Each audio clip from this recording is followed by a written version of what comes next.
Hey, Chef Corso, Outdoor Eats. I'm here to put you on the path to amazing meals on your outdoor treks. And we are back for round 2 of testing the Trangia. Yes, I know a lot of you watched round 1 and you might be thinking, man, Corso, you're just a dummy dum-dum. I'm just so dumb. I can't believe you did that. I can't believe you put it there. I can't believe you didn't even do this. Yeah, well, I'll be the first to tell you that, I do know a lot of stuff, but I don't know everything. So I really appreciate the comments and the tips and the tricks, because what I did in round 1 is I barely took it out of the box. I sort of read the directions. Honestly, I don't really love reading directions, so I kind of just wanted to test it out for myself and see how it worked. And from round 1, it worked, right? Like, even though I put the burner in the wrong location, it still worked. But what we're gonna look at today is round 2. We are going to really look at that high heat cooking in the skillet specifically. So we are making some more quesadillas. Yes, thanks so much, because then it just gets me out here making more quesadillas on rocks by rivers. Awesome. But we're gonna elevate it. So we're gonna make steak fajitas today and stone smash guacamole, plus a bonus meat. Yes, bonus meat that I'm gonna shove in a tortilla. Bonus meat could be one of the best 2-word combos in the English language. Bonus meat. It sounds pretty good. Also, where I am today is I am in Asheville, North Carolina, by the French Broad River in a nice local park. Found another flat rock to cook on. Again, gets me really, really excited. But man, where's Corso? He travels around a whole bunch. But let's set this Trangia stove up, talk about what I messed up last time and ways to improve, and see if I can get some nice hot sear in this skillet. Let's get cooking. Quesadillas in the sun. We got nice stone smash guacamole. I like to slap the rock and also like to lick the rock. Corso put what in a quesadilla? We're talking about round 1 testing, but if you don't know what I'm talking about, check out this video over here for the first round of the Trangia test by another great river. We've got our Trangia stove system out. And reminder, this is the 27-2 Ultralight UL. If you don't know what I'm talking about, again, check out round 1. It's got a little bit more info on that. So the 3 things that you guys mentioned that I need some improvement on, and again, always learning here. This is why we test stuff, and I love sharing the testing process because it's just more fun that way. Anyway, so 3 things, and actually a bonus 4th thing that was really good nugget that I didn't even notice on the first one. So first one is I put the alcohol stove in the wrong location. So what I did previously is I put it down here. And as you can see, it definitely gets our flame into our windscreen area, into the cooking area, but it's too far away. So it really didn't help for my overall searing test. So that's where it goes. Really, really good to know. Number 2 is to use these little feet for our fry pan. And the thing about round 1, I actually did use these. You just couldn't really see it in the video. But that gives us some nice separation here in a perfect little area for our fry pan.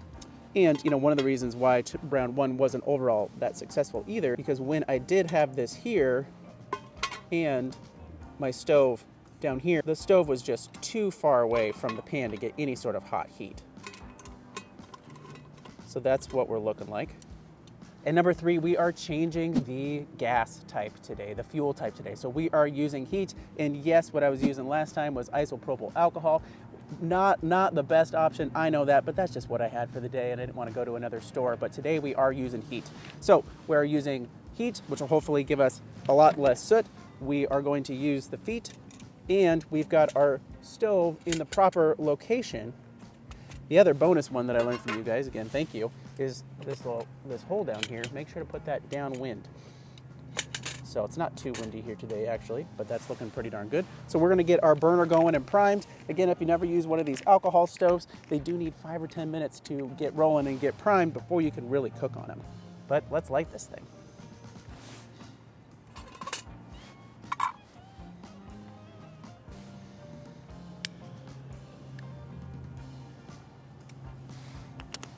Our burner is priming.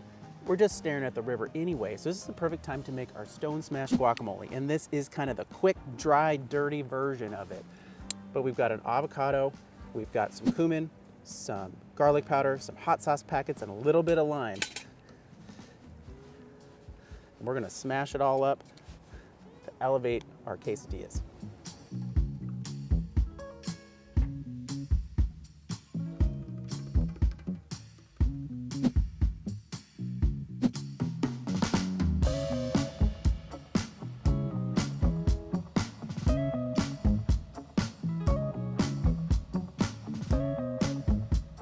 So I found a rock right in that river over there.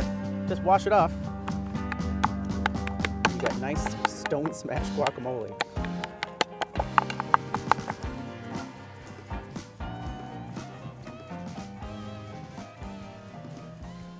Just like that, super easy breezy. And what we've got for our mix here today is, again, pre-mixed. This is definitely base camp cooking or night one cooking. We've got just some strip steak. Man, looking good in the sun right there. Strip steak, a little bit of onion, and a little bit of jalapeno, all mixed right in there together. This will be enough for multiple people. Okay, it's been about 10 minutes. And it's hard to see in our sunlight here, but our flame is ripping and rolling. So I want to get this thing as hot as I possibly can. So I'm getting that skillet on there. We'll throw a little bit of oil and we'll hopefully hear some great sound. Nice, seeing a little vapor coming off there, that's a good sign.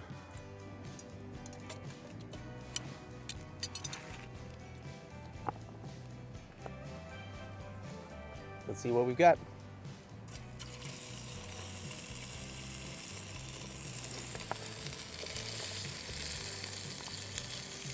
So with anything, you don't want to overload your skillet here, because then it's just going to steam on top of each other. So we do need to give it a little bit of a helper here. I've got my tools. Wow. Man, that smells really good already.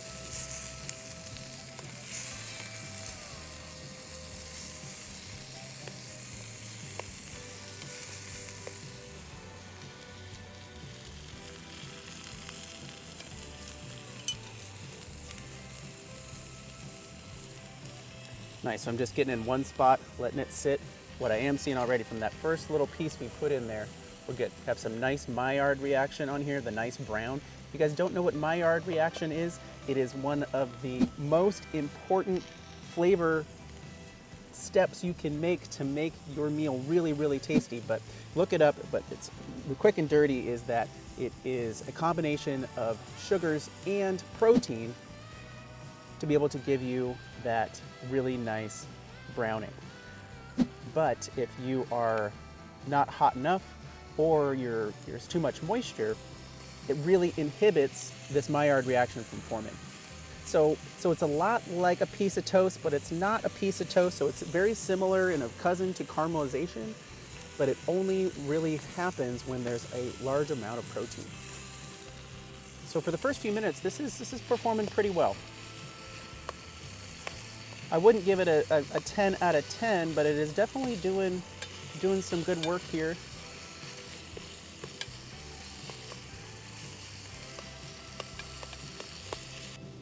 There's definitely some sizzle, so I would give this a good or a slightly above average as far as really, really high heat and searing, but I want a little bit more.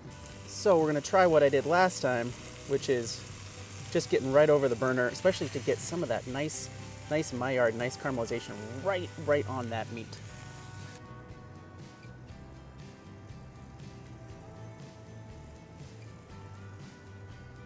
Well, putting it close to our burner is definitely helping, but it's really not the best option in windy conditions. It's gonna be really inefficient and you're gonna be moving around a whole lot. You're gonna have hot spots, you're gonna have cool spots.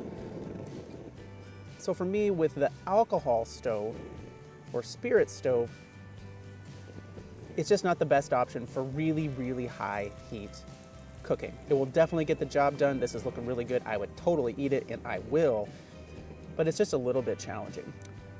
But I do have a solution and something else to test to see if we can get something really, really ripping to getting something really, really hot. If you're having better experience with searing, awesome. For me, in our round 1 and round 2 test, searing at very, very high heat has been a little bit challenging. As you can see, I've got a new burner. So Trangia also sent me their isobutane, pretty standard camp gas option. So we're gonna do round 2 of steak on this one. Let's get it ripping. All right, I'm turning this up to 100%.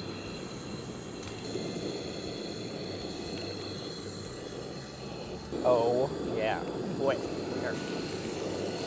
we are ripping, we are cooking hot. That is what I want, folks. Nice.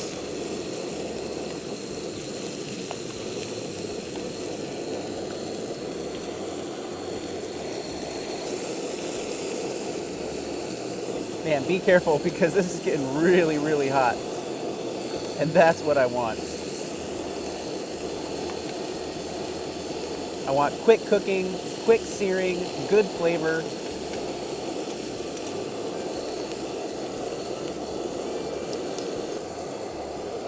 Be careful, this handle gets really, really hot when you're using the isobutane, and especially at high heat. Oh, go away. Nice. So that makes me a lot happier. Using the alcohol option, you know, it isn't the end of the world. It definitely does the job, but I want something faster, hotter, to really get me some nice sear on there. Well, that is cooking hot, and that is cooking fast. Exactly what I want to see for this steak. Give some really nice color and really nice flavor on there. But man, do be careful. It does get really hot. I'm gonna bowl this up, clean this up, and then we're gonna look at our bonus meat. What could it possibly be?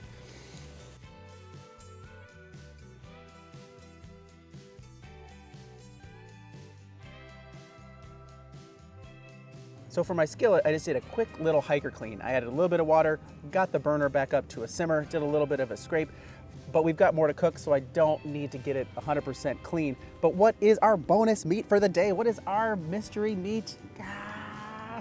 It is Carolina Pride bologna. I am in the Carolinas, so we might as well have Carolina Pride. And we are gonna have bologna, and we're gonna fry it up and see what it tastes like in a tortilla. And if you are looking at me in Europe, you're like, what is bologna? I don't know what that is. I am not gonna apologize for the next comment that I'm gonna make, but it is the American bastard child of mortadella. Mortadella is absolutely delicious, a really great deli meat from Italy in Central Europe. Bologna is okay. You can get it good, but it's kind of hard to find. But one way to make it taste better is to fry it. So we are gonna fry it in our skillet. It's a nice high heat, and then slap it in a tortilla, and I'm gonna see how it tastes for some sort of Mexican-American mishmash fusion by the river. One thing to note too is they specifically called out mechanically separated chicken, meat, pork, and beef. That's really exciting. Thanks Carolina Pride for calling out that it was mechanically separated. That really makes me want to eat it more. Oh wow. Oh wow, yep, this is definitely bologna. Putting bologna in a tortilla? No, that's bologna, Corso.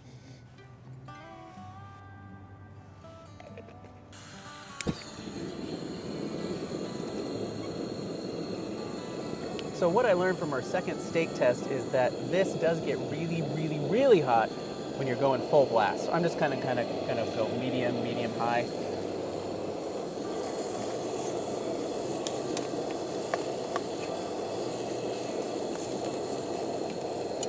Yeah, that's what I'm looking for. That's flavor, and that's gonna really help our bologna situation be more palatable.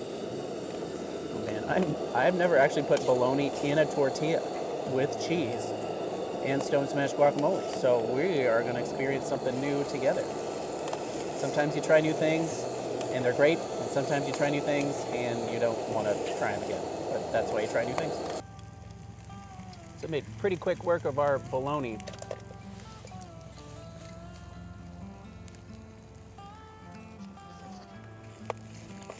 Wow, not bad. Pretty much like a thin hot dog. All right. We've tested our steak multiple times. We have our bonus meat. Now let's make some dillas and eat them by the river. Look at that. Really nice fajita steak. Got our dillas all built with our bologna. Oh yeah, and our steak right in there. Let's cook these up. Oh buddy. Quesadillas in the sun. Corso put what in a quesadilla? Yes, mozzarella. Thanks again for your feedback and your notes in order to keep honing in on how to use this Trangia. Again, this is like the second or third time I've actually used it. So getting better every time, always learning. Let's see how these things taste. And so this is our stone smash guacamole here. The great part about it is it's been sitting for like at least 10 minutes.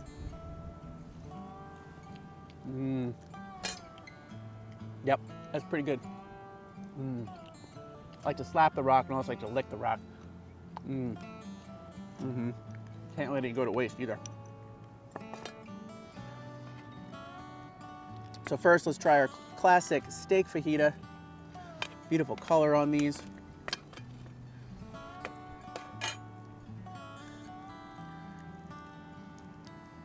Oh yeah. Nice fresh squeeze of lime.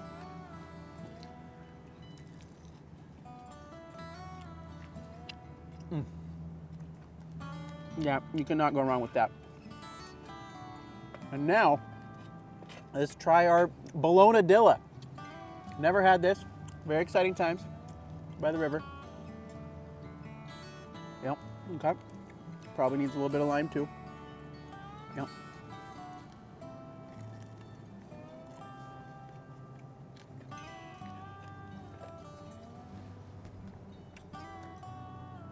Well, it tastes like kind of a cheesy hot dog with a crispy tortilla, because that's what it is. You know, I don't necessarily need to have this in my, normal catalog or normal pantry, but it's not that bad. And it is way better when you cook it. Recap on round two while I'm finishing my dillas by the river here. For the alcohol stove option, for me, and again, for me, it doesn't get really, really ripping and really, really hot for that nice sear that I want. It definitely does work. It definitely will cook the food. No problem there. But I wanted it, pretty hot. And so for the alcohol option, even with the proper setup, didn't quite get there. And that's okay. But it's really, really great for other styles of cooking. Again, for that even heat and that medium heat for making quesadillas or making some soups and those kind of things. Really, really nice option. But the isobutane burner in here, man, it gets ripping, like really, really hot. So be careful for that. But it did sear how I wanted. It got some nice browning on there. It was fast, it was quick, and that's what I was looking for. But both options can work depending on what you're cooking. But it's a solid stove system. I know a lot of you guys have been using this thing for years. But keep the comments coming. Look forward to round 3, see what else we can cook in it. But cook some quesadillas by a river, eat some enchiladas by a lake. Get out there. Boca boca.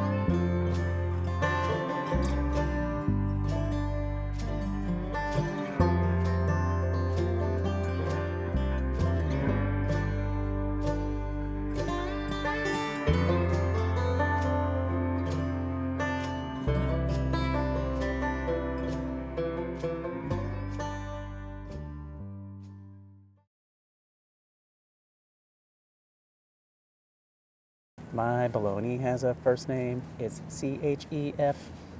My bologna has a second name. It's Corso. And we're going to put some bologna in our mouth today.